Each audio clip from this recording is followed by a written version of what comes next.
अस्सलाम वालेकुम स्टूडेंट्स, उम्मीद करती हूँ आप सब बिल्कुल ठीक ठाक होंगे। अच्छा प्यारे बच्चों, आज मैं आपको 9th क्लास का मैथ्स का बोर्ड की पेपर प्रेजेंटेशन बताऊंगी।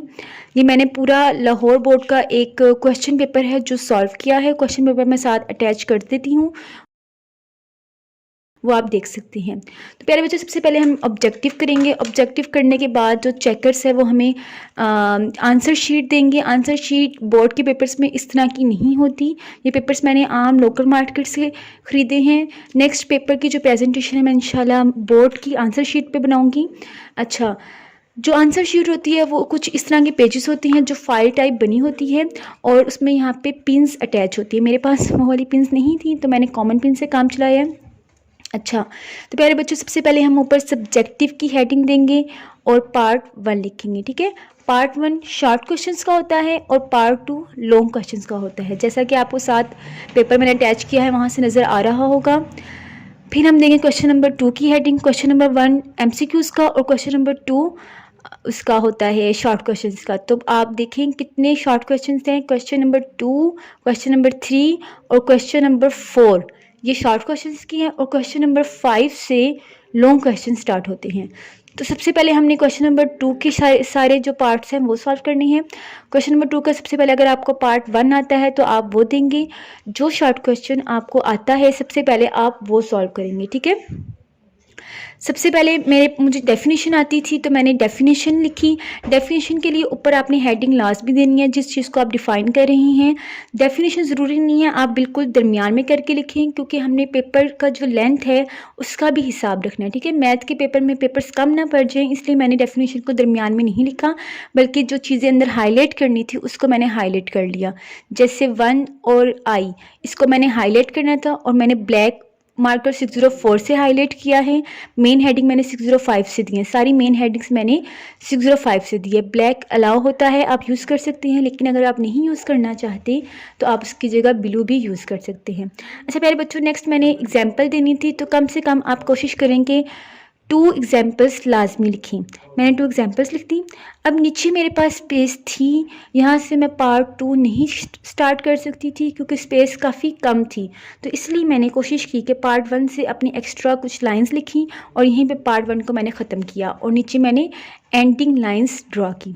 ठीक है, ये जो राइटिंग है बाकायदा मैं अपनी यूट्यूब चैनल पर सिखा रही हूँ, तो आप वहाँ से भी राइटिंग सीख सकते हैं। नेक्स्ट पेज की तरफ चलते हैं जी। नेक्स्ट मैंने पार्ट 3 अटैम्प्ट किया है। पार्ट 2 फॉर एग्जांपल मुझे नहीं आता था, तो पार्ट 3 था हमारे पास। उन्होंने ये क्वेश्चन पूछा था। अब इस क्वेश्चन में फार्मूला आना था। अब आपने फार्मूले वाले सवालों को इस तरह सॉल्व करना है कि साथ आपने छोटा सा फार्मूला भी लिख देना है पॉइंटर यूज़ करते हुए, यानी कि चेकर को पता चल जाए कि स्टूडेंट्स को फार्मूला आता है, इसलिए उसने क्वेश्चन को सॉल्व किया है। आपने जितनी चेकर को आप आसानी देंगे पेपर सॉल्व करने में, उतने ही आपको मार्क्स अच्छे मिलेंगे। साथ मैंने इक्वल के साइंस ड्रॉ कर दिए, आपको नज़र आ रहे हैं। इक्वल आपने लास्ट में लगाना है। उसके बाद नेक्स्ट क्वेश्चन था, मैंने मल्टीप्लिकेशन करनी थी मैट्रिक्स की, तो इस तरह मैंने मल्टीप्लिकेशन कर दी। अब मैंने देखें एक लाइन छोड़ के काम किया है। कुछ वर्ड्स में कुछ क्वेश्चन में मैंने एक लाइन नहीं छोड़ी। जहाँ मुझे लग रहा था मेरी राइटिंग गंदी हो रही है वहाँ पे मैंने एक लाइन छोड़ दी, अल्फाज आपस में मिक्स ना हो, और जहाँ पे मुझे लग रहा था मुझे लाइन छोड़नी चाहिए वहाँ पे मैंने लाइन छोड़ के काम किया। अब नेक्स्ट क्वेश्चन, इतनी स्पेस है, मैंने यहीं से नेक्स्ट क्वेश्चन लिखना स्टार्ट कर दिया। ठीक है, नेक्स्ट क्वेश्चन मेरा यहाँ पे कंप्लीट हुआ। अब ये मेरा क्वेश्चन का आंसर था तो उसको मैंने ब्लैक पॉइंटर से हाईलाइट करके लिख दिया। ठीक है, उसके बाद नेक्स्ट मेरी डेफिनेशन थी, तो डेफिनेशन को मैंने थोड़ा सा यहाँ से गैप छोड़ के और डिफ़ाइन कर दिया, और डेफिनेशन के अंदर जो मेन बातें थी उनको मैंने ब्लैक पॉइंटर से हाईलाइट करके डेफिनेशन की एग्जांपल आपने लाजमी देनी है। मैथ के पेपर में जिन डेफिनेशंस की एग्जांपल बुक में मौजूद नहीं है, कोशिश करें कि आप बोर्ड के पेपर में वो सॉल्व ना करें, वो क्वेश्चन सॉल्व करें जिनकी डेफिनेशन भी है और एग्जाम्पल भी लाजमी मौजूद है। ठीक है जी, उसके बाद नेक्स्ट क्वेश्चन में फिर उन्होंने हमसे रिमाइंडर के रिलेटेड कोई क्वेश्चन किया था, तो मैंने पहले छोटा सा सवाल लिखा, जो सवाल में उन्होंने चीज़ पूछी थी, जो मेन चीज़ थी उसको मैंने हाईलाइट किया, और जो हमारा आंसर आया था, जो मेन आंसर था, छोटा सा आंसर था, इसलिए मैंने उसको 605 मार्कर से हाईलाइट करके उसके अराउंड मैंने एक छोटा सा ब्लैक पॉइंटर से बॉक्स बना दिया। ठीक है जी प्यारे बच्चों, क्वेश्चन नंबर 2 यहाँ पे मेरा कंप्लीट हो गया। क्वेश्चन नंबर 2 में मैंने 1 2 3 4 5 6 शॉर्ट क्वेश्चंस अटेम्प्ट किए हैं। आपने कोशिश करनी है कि आप एक्स्ट्रा क्वेश्चंस ना सॉल्व करें, क्योंकि एक्स्ट्रा क्वेश्चन चेकर जो है वो आपके नहीं चेक करते। अगर कोई बहुत रहमदिल चेकर बैठा हो तो वो आपका एक्स्ट्रा क्वेश्चन देख सकता है, अदरवाइज़ वो एक्स्ट्रा क्वेश्चंस नहीं देखते। तो आपने कोशिश करनी है कि जो क्वेश्चन आपने अटेम्प्ट किए हैं वो बिल्कुल ठीक हों। ठीक है, आपको बिल्कुल भी उनमें डाउट ना हो कि वो आपके गलत हैं, ये सोच के आप एक्स्ट्रा क्वेश्चंस कर रही हैं।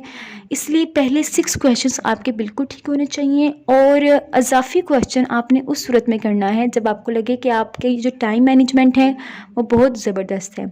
मैंने अपने बोर्ड के पेपर में एक्स्ट्रा क्वेश्चन नहीं लिखे थे, और मेरे 9th क्लास में अल्हम्दुलिल्लाह मैथ्स में फुल मार्क्स आए थे, क्योंकि मुझे पूरा यकीन था कि मैंने जो क्वेश्चंस अटेम्प्ट किए हैं वो बिल्कुल ठीक है। अगर आपको 100% आप श्योर हो तो फिर आप एक्स्ट्रा क्वेश्चन ना करें, लेकिन अगर आपको थोड़ा सा भी डाउट हो रहा है कि मेरा एक क्वेश्चन गलत हो सकता है तो आपने फिर एक्स्ट्रा क्वेश्चन लाजमी करना है। अब चलते हैं जी क्वेश्चन नंबर 3 की तरफ, जो शॉर्ट क्वेश्चंस का है।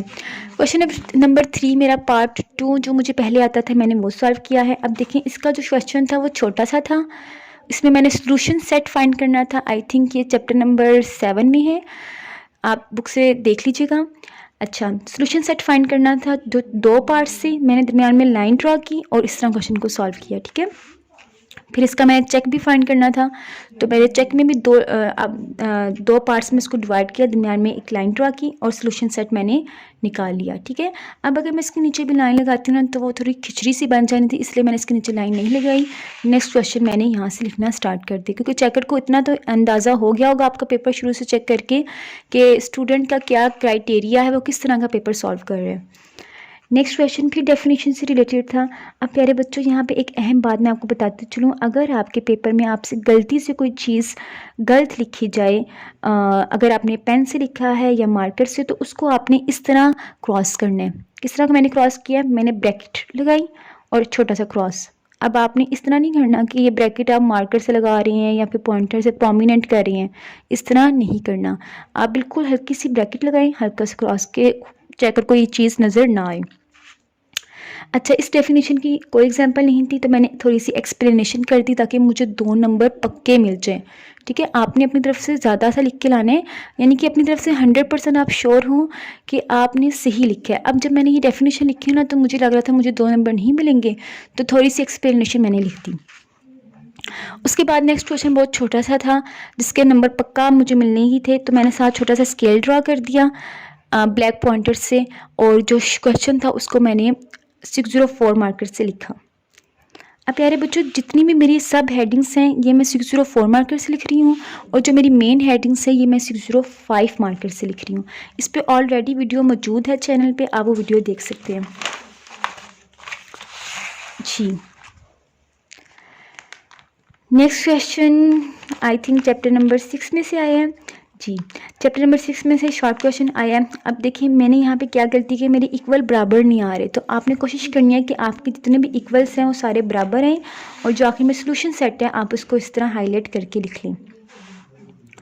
उसके बाद जो नेक्स्ट क्वेश्चन था उसमें फिर फार्मूला आ रहा है, तो मैंने आपको पहले बताया फार्मूले को आपने किस तरह लिखना है, इस तरह हाईलाइट करके 604 मार्कर से या ब्लैक पॉइंटर से। ठीक है, इस क्वेश्चन का ये आंसर था, तो उस आंसर को मैंने इस तरह मुझे पता है कि आप वीडियो देख के अब तक बिल्कुल थक चुकी हैं, तो थोड़ा सा मैं आपको एक अहम बात बता दूं, इस वीडियो को आप लाजमी आखिर तक देखें।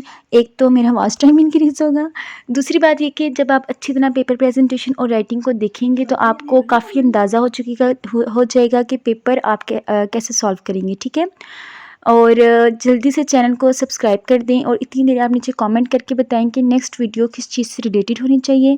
अब मैं आपको लॉन्ग क्वेश्चंस का तरीका बताती हूँ। इसके बाद जो नेक्स्ट क्वेश्चन था वो मेरे क्वेश्चन नंबर 3 का लास्ट क्वेश्चन था, तो उसको मैंने इस पेज पे पूरा करने के लिए मैंने थोड़ा खुला करके लिखा है, मैंने फार्मूले को इस तरह हाईलाइट करके लिखा है और जो आंसर आया उसको भी।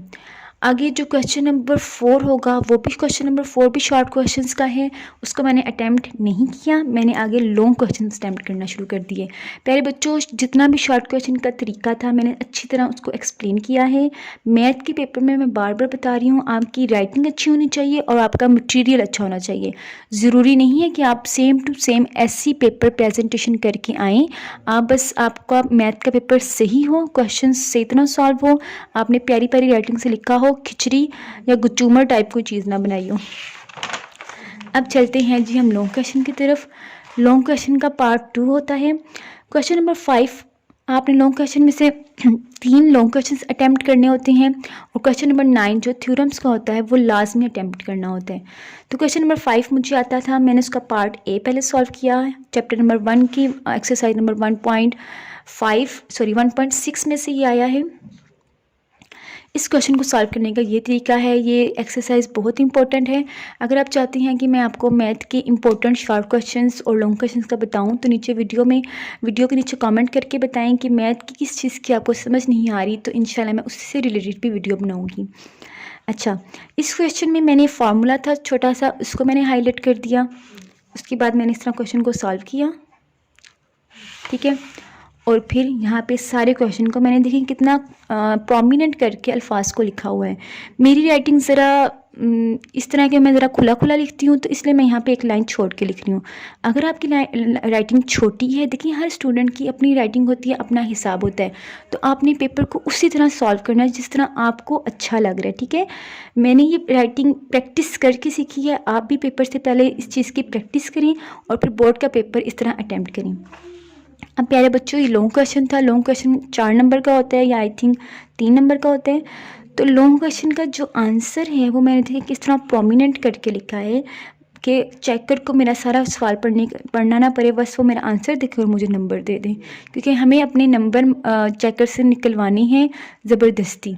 वो आपका पेपर ज़रूरी नहीं है वर्ड टू वर्ड पढ़े, ये भी ज़रूरी नहीं है कि वो वर्ड टू वर्ड ना पढ़े। तो आपने अपनी राइटिंग और पेपर प्रेजेंटेशन इस तरह देनी है कि चेकर आपको मार्क्स देने पर मजबूर हो जाए, ठीक है।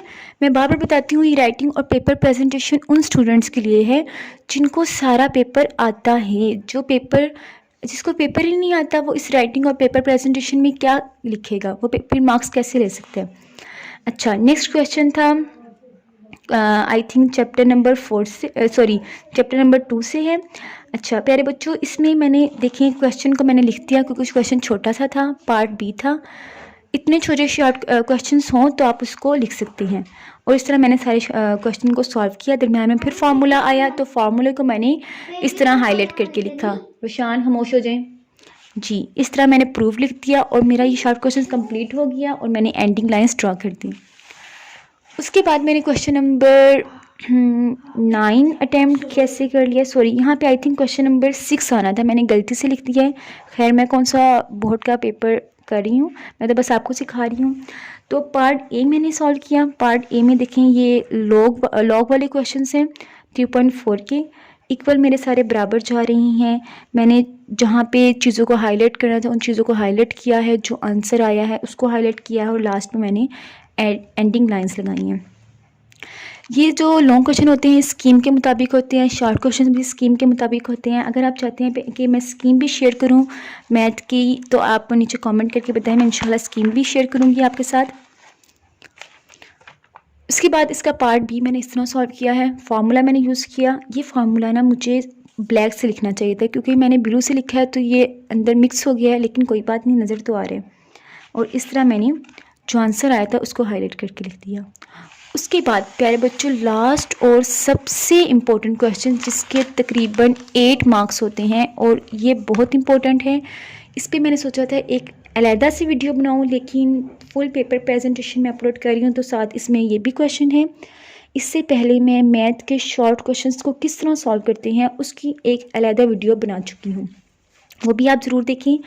अब जो थ्योरम है उसको आपने किस तरह सॉल्व करना है। थ्योरम को आपने बहुत तसल्ली से बहुत आराम से सॉल्व करना है, कोई जल्दबाजी या जल्दी नहीं करनी क्योंकि उसके 8 मार्क्स होते हैं। थ्योरम के लिए क्वेश्चन नंबर 9 लिखा। आप थ्योरम लिखना चाहते हैं, अगर आपको लगता है आपके पास इतना टाइम है तो आप पूरा थ्योरम की हेडिंग स्टेटमेंट लिखें। लेकिन मैं आपको ये मशवरा दूंगी कि आप स्टेटमेंट लिखें, क्योंकि थ्योरम में होती है चॉइस। एक थ्योरम आता है चैप्टर नंबर 12 से और एक थ्योरम आता है किसी और चैप्टर से, मुझे लगता है चैप्टर नंबर 16 से आता है। तो चेकर को पता चल जाए कि आप कौन सा थ्योरम कर रहे हैं। ये ना हो आपकी इतनी छोटी सी गलती की वजह से कि अगर आप स्टेटमेंट मेंशन नहीं करें आपके 8 नंबर कट जाएं।